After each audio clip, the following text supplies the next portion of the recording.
এই চৌমাথা যাবি? 100 টাকা দিতে হবে। চৌমাথা 15 টাকা ভাড়া আর তোকে 100 টাকা দিতে হবে?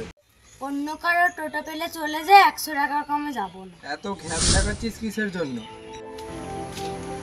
বলছি দাদা চৌমাথা যাবেন? হ্যাঁ দিদি যাবো। কত টাকা নেবে? দিদি 15 টাকা দেবে। ও আচ্ছা, মেয়ে ছেলে দেখলে কি ভাড়া কম আর ছেলে দেখলে কি ভাড়া বেড়ে যায় নাকি? এ শোন, তোর জন্য 100 টাকা আর দিদির জন্য 15 টাকা। তুই চাপার হয় চাপ, নালে চলে যা। ও, মেয়ে ছেলের জন্য কি ভাড়া কম তোর কাছে?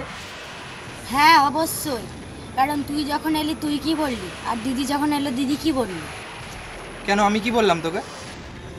কেন কি বললি মনে করে দেখ না, তুই মনে করে বল আমাকে। আমি তো বললাম চৌমাথা যাবি। আর দিদি কি বললো মনে করে? দিদি যা বলেছে সেটা দিদির ব্যাপার, আমিও তো তোকে একই কথা বললাম যে চৌমাথা যাবি, তাতে না নিয়ে যাওয়ার কি আছে? তুই আমাকে এসে কি বললি যে চৌমাথা যাবি, আর ইনি এসে বললো চৌমাথা যাবেন। এটা তো অনেক পার্থক্য আছে। আমি টোটো চালালেও আমার একটা সম্মান আছে, সেটা তুই দিস নি, আর ইনি দিয়েছে।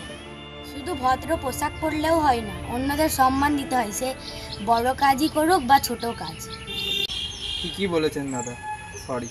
ভিডিওটি ভালো লাগলে একটা লাইক এবং চ্যানেলটি সাবস্ক্রাইব করে দেবেন।